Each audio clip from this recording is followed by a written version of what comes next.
Hello, everyone. Welcome back, and we're touching base on Oregon next. And Oregon, now we know Oregon has their governor's race in the midterms, right? But they also have they have three down ballot races in the presidential year. It's one of those weird states that tends to divide their offices, like Delaware, Indiana. I know those states kind of tend to divide their offices, like the different races, into these two election years, presidential year and the midterm year. But Oregon's one of them. And we have to talk about Oregon. There are three specific races in the state of Oregon. One being the Attorney General's race. And that, of course, is in favor for all of them are in favor for Democrats. And for years, these three races were kind of mixed result.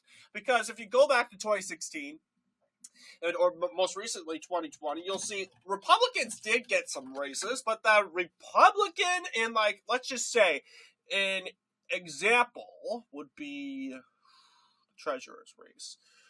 Let's see.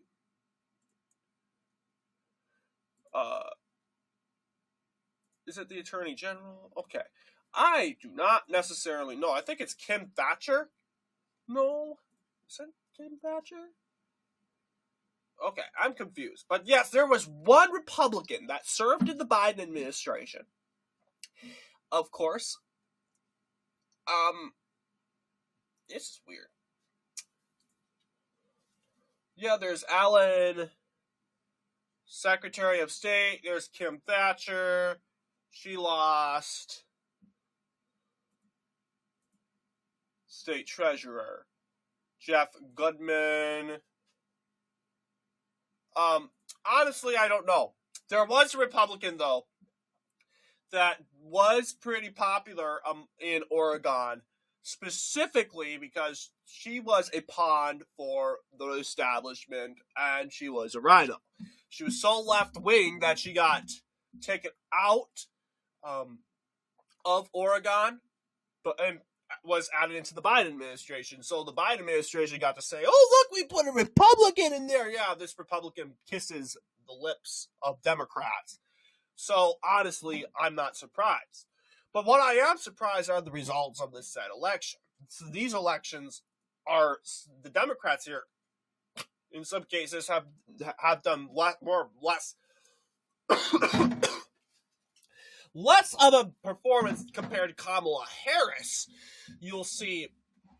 Let's see. Looking at the results here. Yes, Attorney General. You'll see, looking at the Attorney General's race, you'll see Rand Rafford has won the Attorney General's race. It does not say he's incumbent. So we got a new Attorney General in the state of Oregon, of course.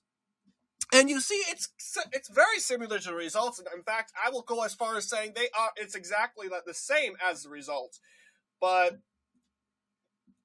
let's go ahead and look at that. But yes, see, exactly the same.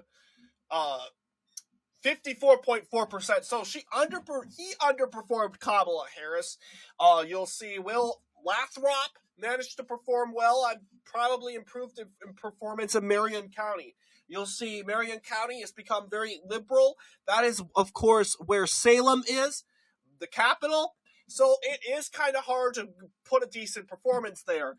And I'm going to give it to Trump, though. It's not easy to be MAGA in Oregon. But being a MAGA Republican, I don't know if Will Lathrop is going to be a MAGA Republican, or he was. He performed pretty decently there. He performed well in Salem and ended up carrying the county of, as you know, Marion County, which was actually pretty good. And he actually came up very close in Clackamas County. Pretty good performance there. Clatsop, pretty, of course, compatible there. But yeah, this is what it's looking like right now. You'll see a 9-point win, a leaning Democrat. You cannot necessarily say this was a likely Democrat yet, because you'll see this is clearly a 9-point gap between the two candidates. So a sign that Oregon Not making a big shift to the right, but it's making a shift to the right when it comes to these races. You'll see the Secretary of State here. You have Tobias Reed. Let's see, is he incumbent? I don't think he is. But yeah, this is a likely victory. 41%, clearly a advantage here. Marion County, a more closer result compared to last time. Tillamook, let's see. Yeah, it looks like Reed could have carried this county of Tillamook County, a county that voted for Trump 3 times. And it's definitely a swing county in some sort. It is very compatible in this said race.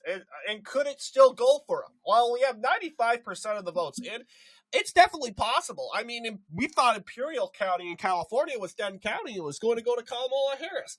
But in the last percent of votes, like 99%, the final votes dropped in. And it showed Donald Trump finally carrying Imperial County in California. So, of course, that is a very big surprise that we saw today. We did a video about it in our last video. But this is what we've seen in Tillamook County. It could possibly go in the hands of Tobias Reed. It's possible, very possible. But it's just interesting to see that Dennis Linthicum has a better chance of carrying Merriam other than Tillamook, which is much rural when it comes to that. I'm guessing low turnout. Is it a college county? I don't know. I don't necessarily know at that point. Sometimes there are Democrat counties that just like voting Democrat, and they're just rural. They don't really have a reason of being Democrat. And I'm telling you, we'll have to do a community tab series on that soon. But yeah, this is the Secretary of State results. We got the state treasurer results here. No tab in.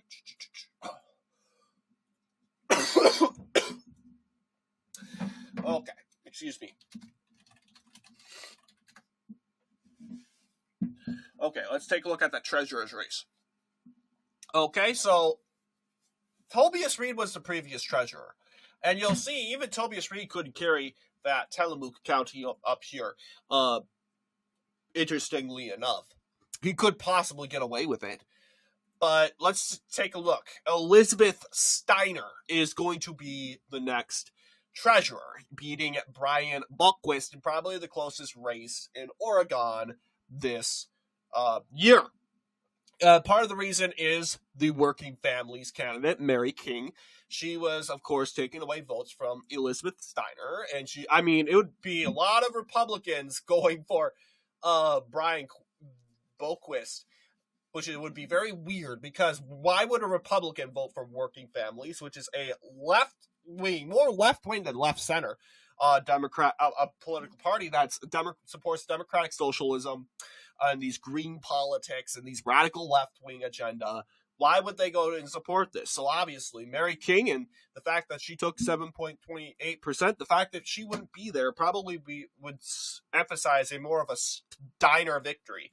But yes, this is basically the same results as the 2024 presidential race. The only difference is we have darker colors. The East, way more darker red, 70% up here. This county's going at 80%. This county up here, obviously, a Democrat county now. This county, it's Clackamas. I keep forgetting that name. Clackamas. Tilting in favor for Dems. You also got Bend, which has dramatically shifted in favor for Democrats in recent years. It's going more for, it's tilting in favor for, of course, Steiner. And it looks like that race has been called already, according to that little green bar is not present with us anymore, as it looks like right now. So basically, we can project Elizabeth Steiner is going to be the next state treasurer in Oregon. We can go forward with that, but we also got, let's see if we got any other races in this said election. Other races, we got the Portland mayor. Kind of curious to see that. Yeah, 35. Keith Wilson will be the new mayor. We're 55% in. Of course, he's the winner. And we know he's going to be a terrible mayor. Don't even bother, because every mayor will be horrible, especially in these big liberal cities. It's just the pattern, if you will. But yes, so there's nothing really much to talk about other than these developments in these recent races. So what do you guys think in regards to the Oregon results? Let me know down below. And as always, I'll see you all in the next political episode.